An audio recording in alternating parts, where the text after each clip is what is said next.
সর্বশেষ আপডেট আন্তর্জাতিক অঙ্গনে এবং বিশ্ব খবরে আপনাদেরকে স্বাগতম। এই মুহূর্তে আমাদের হাতে চলে এসেছে সর্বশেষ আপডেট আন্তর্জাতিক সংবাদ। শুরুতে জানিয়ে দিচ্ছি সংবাদগুলোর শিরোনাম। হুতিকে সন্ত্রাসী সংগঠন হিসেবে চিহ্নিত করায় মার্কিন সিদ্ধান্তের নিন্দা করেছে ইরান। ইরানের পরমাণু কর্মসূচি সামরিক হামলা ছাড়া সমাধান হতে পারে বলছেন ট্রাম্প। জানিয়ে দিচ্ছি গাজায় ধ্বংস স্তূপ পরিষ্কার করতে সময় লাগবে 15 থেকে 20 বছর। এদিকে গাজা যুদ্ধে ইসরায়েলি সামরিক বাহিনীর সঙ্গে কাজ করেছে গুগল, এক অচল্যকর তথ্য। জানিয়ে দিচ্ছি তালেবানের শীর্ষ নেতাদের গ্রেপ্তারের পরোয়ানা জারি আইসিসির। সর্বশেষ জানিয়ে দেব বাংলাদেশ সীমান্তে হঠাৎ অ্যালার্ট জারি, মহড়া শুরু করেছে বিএসএফ। এতক্ষণ শুনছিলেন সংবাদ শিরোনামগুলো, এবার বিস্তারিত। তবে তার আগে কে কোথা থেকে আমাদের ভিডিওটি দেখছেন ও শুনছেন জানিয়ে দিন কমেন্ট সেকশনে। একই সঙ্গে কমেন্ট করে জানিয়ে দিন আপনার মূল্যবান মতামতটি। আর ভিডিওটি ভালো লাগলে একটি লাইক করবেন, পরবর্তী আপডেট পেতে চ্যানেলটিকে সাবস্ক্রাইব করবেন এবং সম্পূর্ণ ভিডিওটি দেখার অনুরোধ রইল। শুধুমাত্র থাম্বনেল দেখেই বাজে মন্তব্য করবেন না।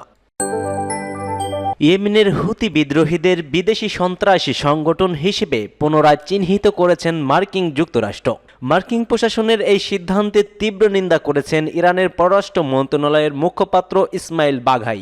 এক প্রতিবেদনে এ খবর দিয়েছে তাসনিম নিউজ। বাঘাই এক বিবৃতিতে বলেন, এমন পদক্ষেপটি মিথ্যে এবং অযৌক্তিক, যা আন্তর্জাতিক আইনের সুস্পষ্ট লঙ্ঘন। তিনি বলছেন, মার্কিন এই সিদ্ধান্তটি ইয়েমেনি জনগণের বিরুদ্ধে নিষেধাজ্ঞা আরোপের বৈধতা প্রতিষ্ঠার চেষ্টা।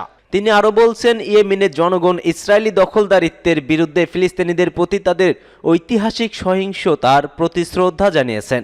বাঘাই মার্কিন পদক্ষেপকে পূর্ববর্তী প্রশাসনের ফিলিস্তিনি গণহত্যার সমর্থন হিসেবে আখ্যায়িত করেছেন। বাঘাই সতর্ক করে বলেন, এমন একতরফা পদক্ষেপ আন্তর্জাতিক সম্পর্কের আইনের শাসনকে ক্ষতিগ্রস্ত করবে এবং আঞ্চলিক শান্তি ও স্থিতিশীলতার জন্য হুমকি সৃষ্টি করবে। বিশ্লেষকদের মতে হুতিদের বিরুদ্ধে এই মার্কিন সিদ্ধান্ত মধ্যপ্রাচ্যের নিরাপত্তা পরিস্থিতিকে আরও জটিল করে তুলতে পারে এবং ইয়েমেনের চলমান সংঘাতের শান্তিপূর্ণ সমাধানের সম্ভাবনাকে দুর্বল করবে। এ ধরনের ঘোষণা হুতিদের আরও কঠোর প্রতিক্রিয়া জানাতে উৎসাহিত করতে পারে, যা সৌদি আরব সহ অন্যান্য আঞ্চলিক শক্তির সঙ্গে উত্তেজনা আরও বাড়িয়ে তুলতে পারে।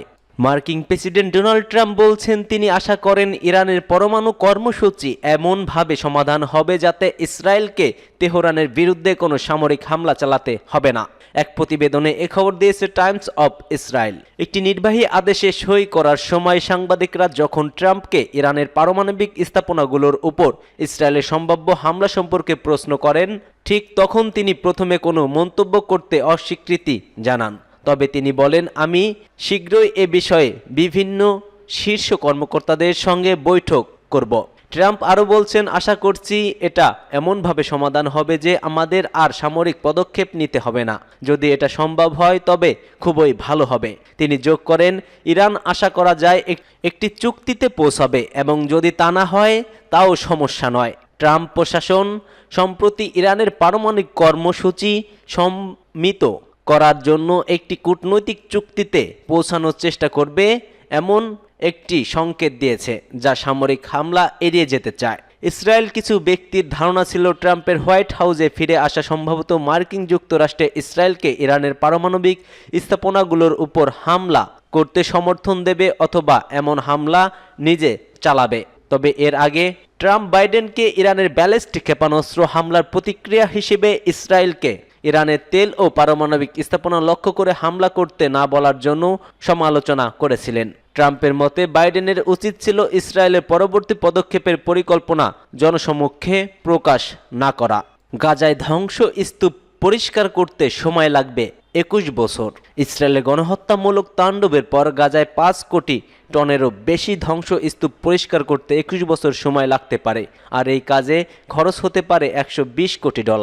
গাজা নিয়ে জাতিসংঘের ক্ষয়ক্ষতি মূল্যায়নে এমনটাই উঠে এসেছে। জাতিসংঘের মূল্যায়ন অনুযায়ী ইসরায়েল ও ফিলিস্তিন সংগঠন হামাসের মধ্যে যুদ্ধের পর গাজা পুনর্গঠনে কয়েক বিলিয়ন ডলারের প্রয়োজন। রয়টার্সের প্রতিবেদনে বলছে, ধ্বংসস্তূপে সম্ভবত মানুষের দেহাবশেষ ও রয়েছে। ফিলিস্তিনের স্বাস্থ্য মন্ত্রণালয়ের হিসাব অনুযায়ী ধ্বংসস্তূপের নিচে 10,000-এর বেশি লাশ থাকতে পারে। ইসরায়েলি গণহত্যামূলক তাণ্ডবে গাজা উপত্যকায় প্রায় ৪৭,০০০ মানুষ নিহত হয়েছে, যাদের বেশিরভাগই নারী ও শিশু। ১৫ মাস পর গত রবিবার সেখানে যুদ্ধবিরতি কার্যকর হয়েছে। জাতিসংঘ উন্নয়ন কর্মসূচি ইউএনডিপি এক কর্মকর্তা বলছেন, সংঘাতের কারণে গাজায় উন্নয়ন ৬৯ বছর পিছিয়ে গেছে। গত বছর প্রকাশিত জাতিসংঘের এক প্রতিবেদনে বলা হয়েছে, গাজার বিধ্বস্ত এবং বিধ্বংস বাড়িঘর পুনর্নির্মাণে অন্তত ২০৪০ সাল পর্যন্ত সময় লাগবে, তবে আরও বহু বছর বেশি লাগতে পারে। গাজা যুদ্ধে ইসরায়েলি সামরিক বাহিনীর সঙ্গে কাজ করেছে গুগল। গাজা যুদ্ধের শুরুর সপ্তাহ থেকেই ইসরায়েলি সামরিক বাহিনীর সঙ্গে কাজ করেছে গুগল। বিশেষ করে গুগল কৃত্রিম বুদ্ধিমত্তা সেবা দিয়ে ইসরায়েলকে সহায়তা করেছে। প্রকাশিত ওয়াশিংটন পোস্টের প্রতিবেদনে বলা হয়, ২০২৩ সালের অক্টোবরে ইসরায়েলে হামাসের হামলার পরপরই তেল আবিবকে এআই টুল সরবরাহে সরাসরি জড়িত হন গুগলের কর্মীরা। অভ্যন্তরীণ নথির বরাত দিয়ে ওয়াশিংটন পোস্ট জানায়, যুদ্ধের কয়েক সপ্তাহ পর গুগল ক্লাউড বিভাগের এক কর্মী আইডিএফের অনুরোধে এআই প্রযুক্তিতে প্রবেশধারী বাড়িয়ে দেন। যদিও প্রকাশ্যে মার্কিন প্রতিষ্ঠানটি ইসরায়েলের তাণ্ডব নিজেকে দূরে রাখার প্রচেষ্টা চালায়। ২০২১ সালে ইসরায়েলি সরকারের সঙ্গে গুগল ও অ্যামাজনের $১২০ কোটি ক্লাউড কমিউটিং চুক্তি হয়। এর বিরুদ্ধে প্রতিবাদ করায় ৫০ জনেরও বেশি কর্মীকে বরখাস্ত করেন গুগল। চুক্তির অংশ হিসেবে সংস্থাগুলো ইসরায়েলের ডেটা সেন্টার তৈরি করেছে এবং বিভিন্ন সরকারি বিভাগের ক্লাউড সফটওয়্যার এবং স্টোরেজ পরিষেবা সরবরাহ করতে থাকে। বিক্ষোভের পেছনে থাকা অ্যাক্টিভিস্টরা দাবি করছেন, ইসরায়েলি সামরিক ও গোয়েন্দা সংস্থাগুলো নিয়মিতভাবে গাজায় মানব অধিকার লঙ্ঘন করেছে। প্রযুক্তি প্রতিষ্ঠানটি ফিলিস্তিনি বেসামরিক নাগরিকদের ক্ষতি করতে অবদান রাখতে পারে। আমাদের কাজগুলোকে কিভাবে ব্যবহার করা হচ্ছে আমরা শুধু সে সম্পর্কে স্বচ্ছতা দাবি করেছে।